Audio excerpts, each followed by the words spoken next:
Hello, and welcome to School to Homeschool. My name is Janae Daniels. I'm a wife, a mother of 6, and a former middle school teacher turned homeschool mom. I have kids in their 20s, all the way down to elementary age, and everything in between. Are you thinking about pulling your kids from the public school system like I did, but you are scared to death and don't know what to do next?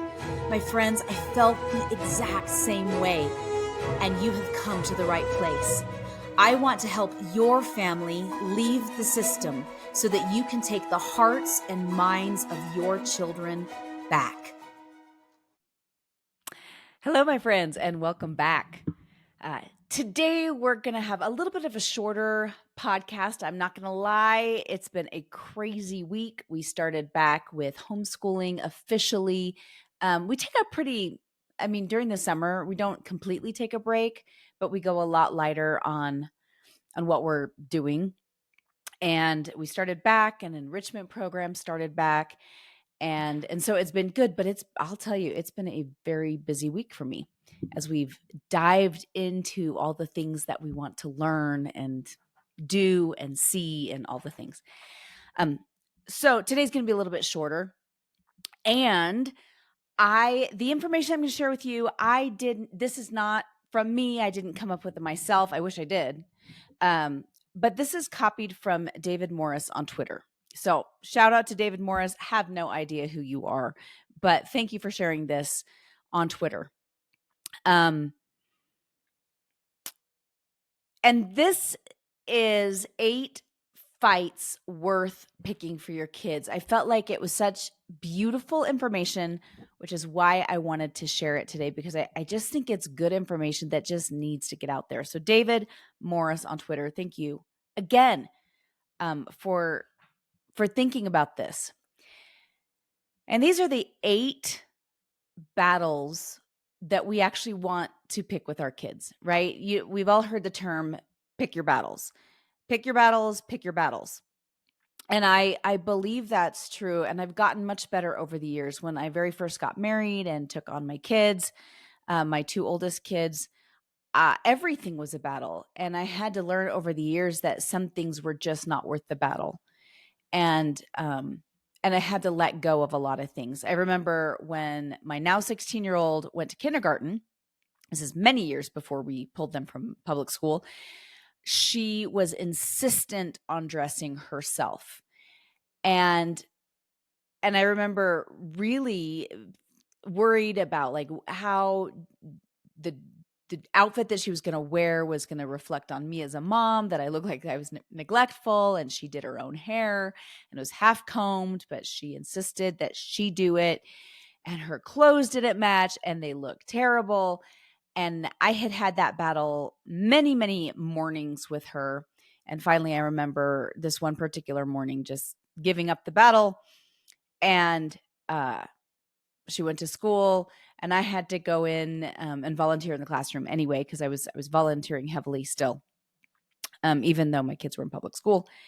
And I was volunteering, and I mentioned to her kindergarten teacher and the assistant, I was like, she got herself dressed. And they're like, oh, we could tell.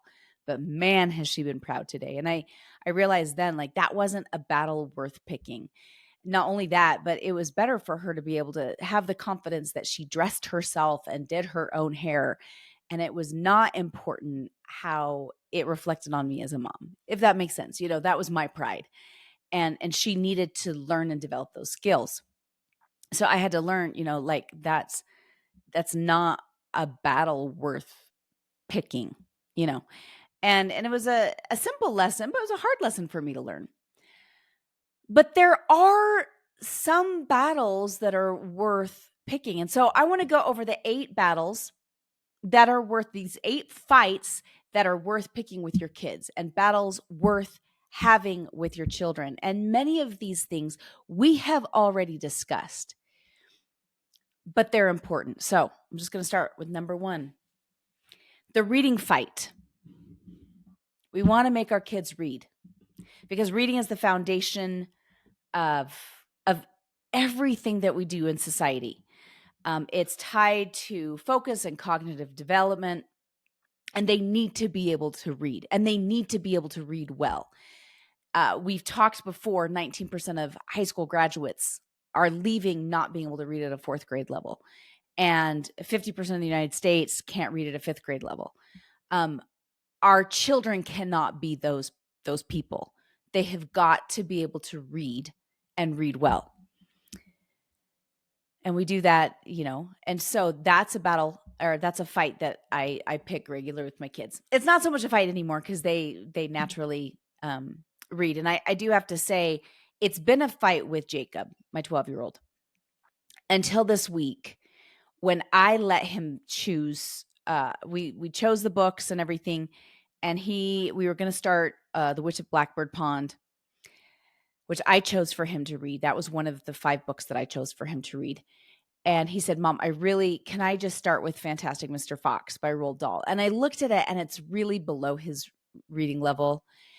And I was like, fine. Well, usually he'll set the timer and be like, 30 minutes reading, done, finished. But this time he didn't, he didn't set the timer. And he started to read, and he read for several hours until he finished the whole book. And I said, why? You always set a timer. Why did you not set the timer this time? He's like, I was excited to read this book and I couldn't put it down. And Mom, if you'd let me choose more books like this, I would read a lot longer because I loved it. You let me with a great brain, but you keep wanting me to read these long, super long chapter books that I just don't want to read. And that gave me some insight to him. And so now it's not so much of a battle. Like, I realized that this week. I'm like, I need to give him more autonomy with what he chooses to read. Now, I'm not a big fan of like Captain Underpants.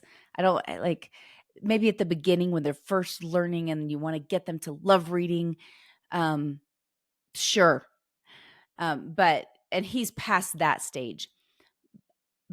But I realized I need to simplify some of those books. I did the same thing when I first pulled him too. I was like, he was 3rd grade and I was like, you're going to read A Castle in the Attic.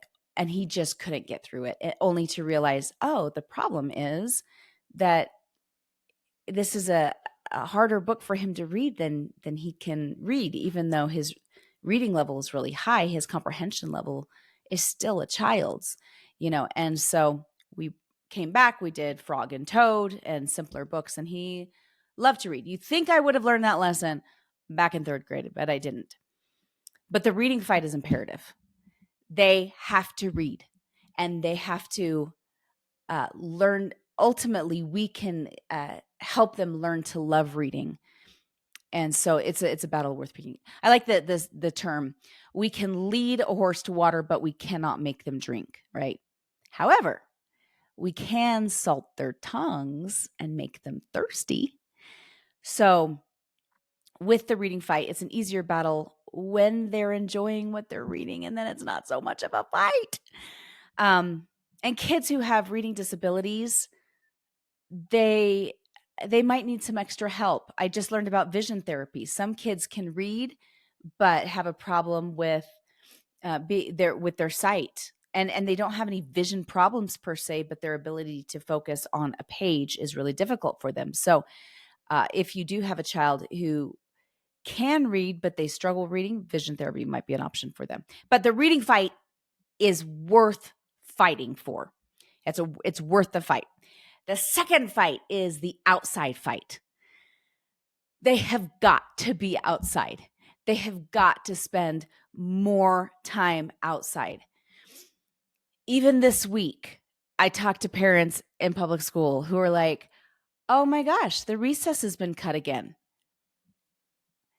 And we wonder why we have, like, one of the reasons we have so many mental health issues.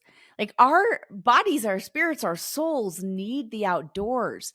I've talked in a previous podcast about the power of the outdoors, the effect that it has on all of us, like physically, and that it releases dopamine and when we're outside, it centers us, it helps our brains. There's so many benefits of being outdoors, and children need it. They've got to be outside. And so it's worth picking that fight and getting our kids outside, even when they don't want to. There's so many temptations and distractions all around us. It's easy to give in and be like, yeah, go ahead and do those things instead of go outside. But once they get outside, there's, I don't know, it's freeing for the soul.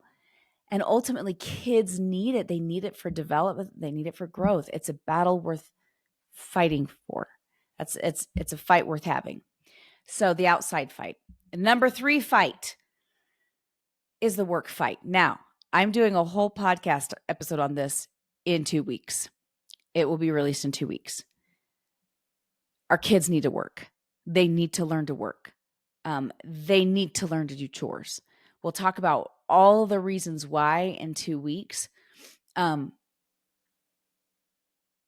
there's so many parents who don't make their kids do any sort of chores, and kids don't learn to work, but they need it.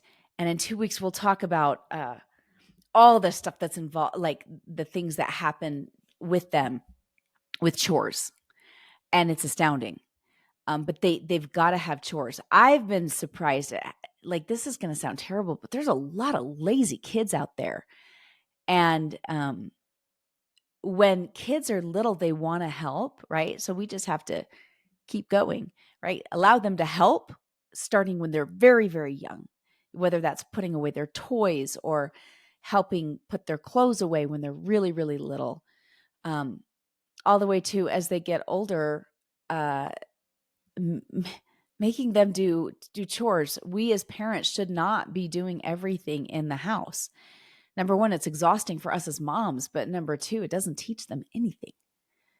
So the work fight, they've got to learn to work, and they've got to learn to work hard, really hard. That's one reason I love ranch kids, because those are the best workers, and they're often really grounded kids. If you haven't been around ranch kids, I would suggest finding some.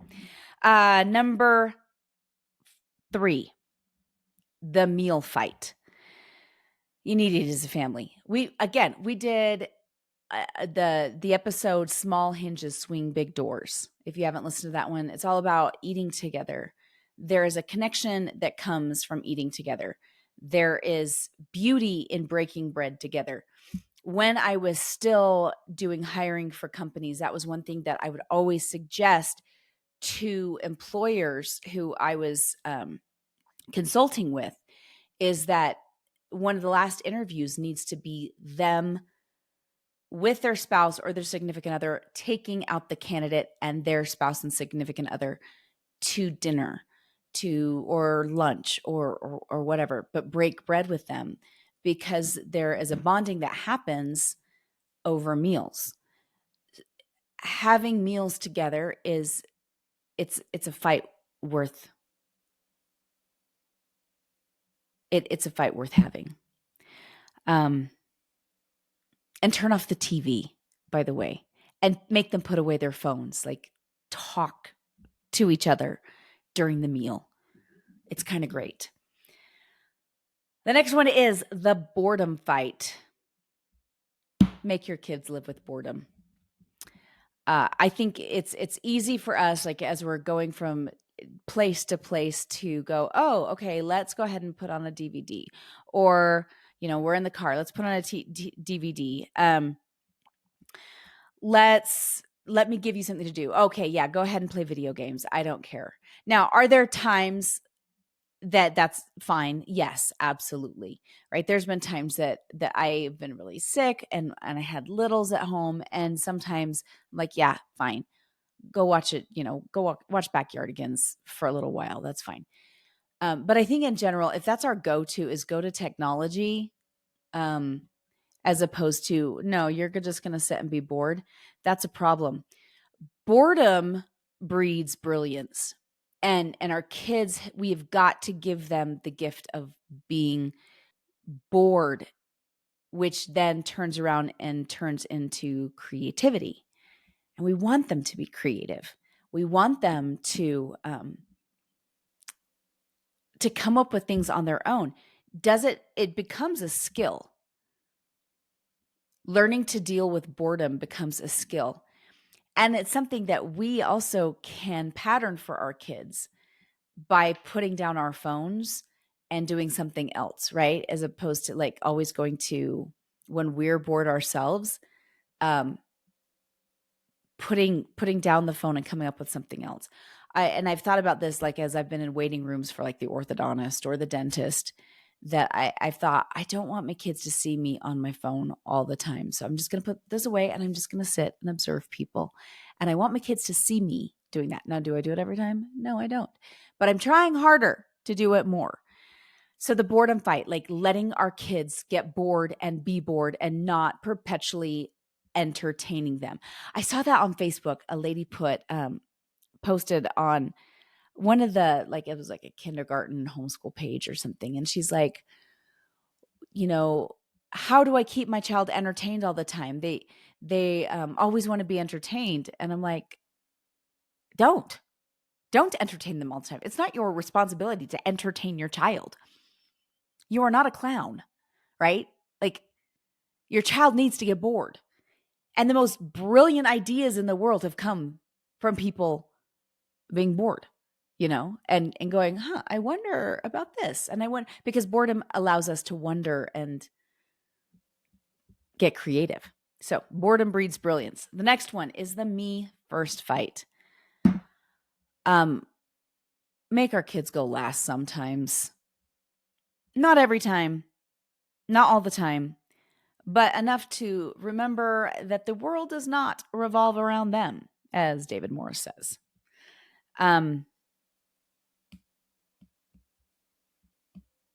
They need to help each other with chores. At church, we have an ongoing battle who gets to sit next to mom. My husband's on one side, and the kids fight over who gets to sit next to me, and they have to take turns.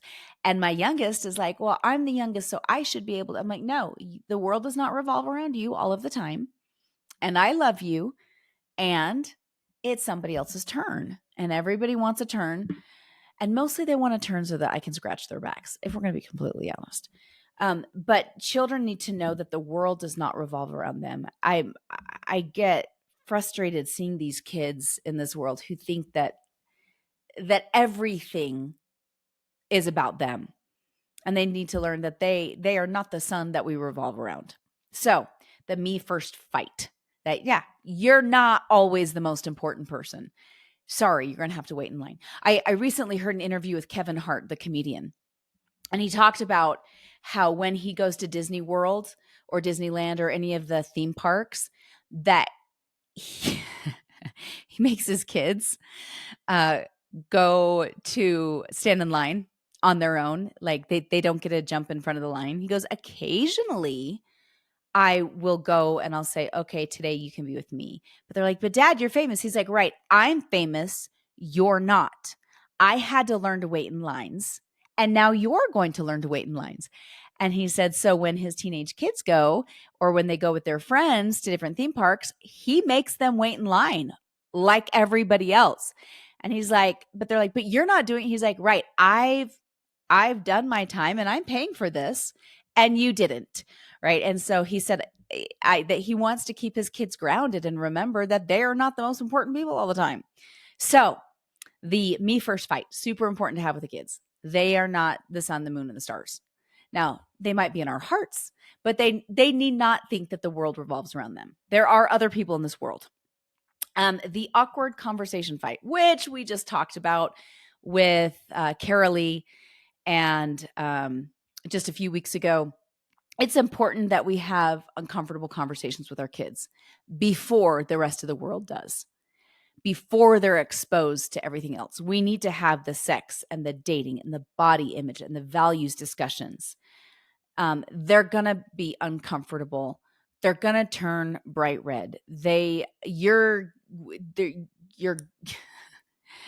to fumble and make mistakes, but it's got to come from us. They need to learn the perspectives from us, I think that's one of the big beefs I have with people who say, well, homeschooling, you're indoctrinating your kids with your values. Well, yeah, I am. They're my kids. So, yeah, I'm going to teach them our values. And if you don't like it, too bad, so sad. They're not your kids. Go have your own, right? But my kids need to hear from my husband and from me our values, our perspectives, and those awkward things about puberty and dating and where we stand and what we believe as a family. That's part of family culture, right? So we've got to have those awkward conversations with our kids. And then finally, the limitation fight. We need to have it.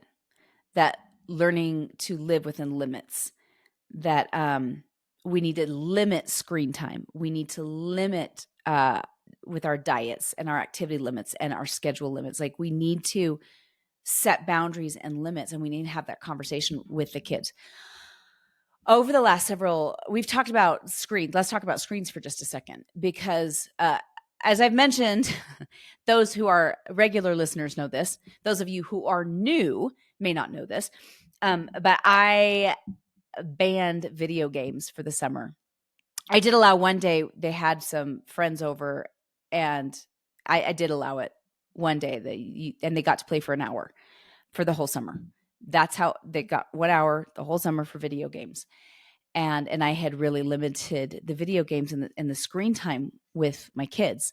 And even during the summer, I'm like, you are limited on what you can watch as well. So you don't get any video games except for that 1 hour the whole summer. And then you're going to be limited on what screens you have.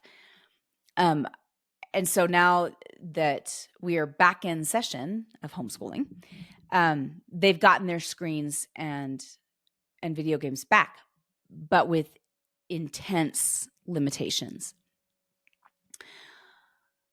What has baffled me is that on Facebook, in all these groups, I see post after post after post after post of parents saying, I don't know what to do. My 13-year-old is on his phone 24/7 and he won't listen to me. And what do I do? I don't want to take away his phone because that would make him sad. I'm like, be a freaking parent. Take away their phone. Like, number one, it's super bad for their brains. But number two, like, they're not an adult. They're not paying for it. They didn't choose. They get limitations. They don't get to just do what they want, when they want, how they want. And several parents are like, I don't know why their behavior is so bad. They're so rude to me. And they're on video games 12 hours a day. Well, gee, I wonder why they're rude to you. Maybe I need to buck up, be a parent, and throw out the game system. Just a thought.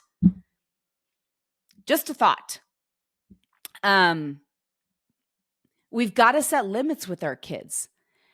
Even like with curfews, my son Joshua, who's 17, this is a constant battle with him. And he finally was like, I don't understand. All my friends can stay out till 1 or 2.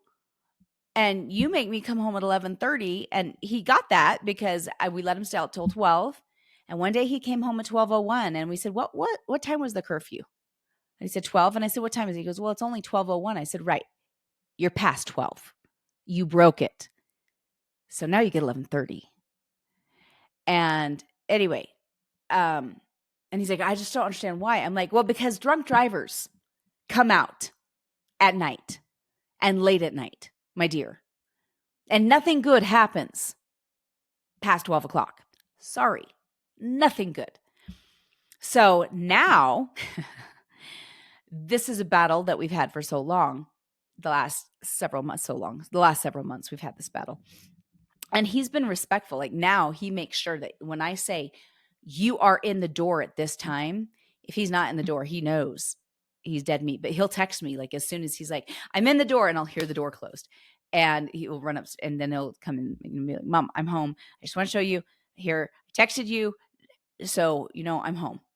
I'm safe. I'm home. They need limits. So I do have curfews for my older kids. I was at a wedding reception a couple nights ago, and I was talking to an old friend, and she said, yeah, I am so tired because the kids go to school, and then right after, this child does gymnastics and this child does violin and this child does this, and then I have to take that child from gymnastics to soccer, and then we've got this, and then we've got this. Another mom's like, oh yeah, my daughter does, she goes does 20 to 30 hours of dance a week. And and the and they're both like, I feel like I never see them, my children. I don't ever see them. I'm like, yeah, because you don't. Like, it's not a feeling. You don't see them. They're at dance and school and soccer and and I remember early on in my marriage, I became an instant mom with my two boys, and going to a soccer game and sitting in the cold at that soccer game. And we had just been married just a few months. It was spring soccer. We got married in January, so it was spring soccer. And I was freezing, and my husband's like, "Okay, so their practices are 3 days a week, and then they have all day Saturday are their soccer games." And I'm like, "What the heck?" I felt like I was being tortured. But then I joined the bandwagon, was like, okay, so every season they do soccer, and then we need to put them in piano, and then we need to put them in t-ball in the summer, and we need to put them in basketball, and we need to put them in all the things. And then when Katie was 3 or 4, I'm like, and she needs to be in dance, and she needs to be in gymnastics, and she needs to be in, all the things. And I found that as a mom, I was desperately exhausted. I felt like a taxi. They'd go to school all day, and then I would cart them around all afternoon, and our Saturdays were gone, and then we had church on Sunday, and it was just perpetual going, going, going, going. And I finally, by the time I had Jacob, I was done. I was like, no, I can't. I physically can't do this anymore. I'm one person, and I physically cannot drive them all these places all the time. And so we started putting extreme limits on what we would do with our time. And most of it, and we made a conscious decision as a family that most of our time would be spent at home together. And it wouldn't be in all these extra classes and all these extra things. Like, my kids have one enrichment program. Kara has two, but the rest have one enrichment program a week. And then they have a tennis lesson a week, because racket sports are supposed to be really good for the brain, is what the studies say. I don't know if it's true, but I'm going with it, and it's something we can play as a family. And there we are. Like, that's, they have their youth group for church and everything, but we grossly put limits on our time. I even debated, because I thought, no, I really want my kids in speech and debate, and I really, I really want them, doing this. And so I talked to some homeschool debate clubs, and they're like, oh, it's a minimum of 5 hours a week. And that it took me about 2 seconds to make the decision. I talked to Katie. I said, Katie, this is the situation. I really want you in speech and debate, but it's 5 hours a week. It's most of either Tuesday or Thursday. You choose, and it's hours, 3:30 to 8:30. And she said, Mom, that's a long time. That's a big commitment. And I said, you're right. And we're like, hard no. That's a hard no. Kara came to me, and actually Kara is doing one other activity, but it's good with her sensory stuff. She came and said, Mom, I want to do dance, and I want to do gymnastics, which she's done before, both of those. And I want to do horseback riding, and I want to do this. And I said, well, Kara, you get to choose one thing. And it's not going to be gymnastics and dance, so that you know, because those take up too much time. And there was a couple other things that she wanted to do. And I said, so you need to tell me what you want the most.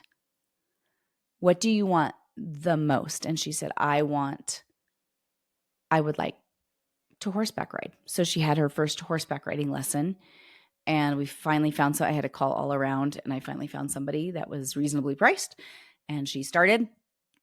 And it's good for her vestibular system. It's good for her with sensory stuff. But our kids have got to learn limitations. And as moms, we have to demonstrate that too, that like we can't say yes to everything.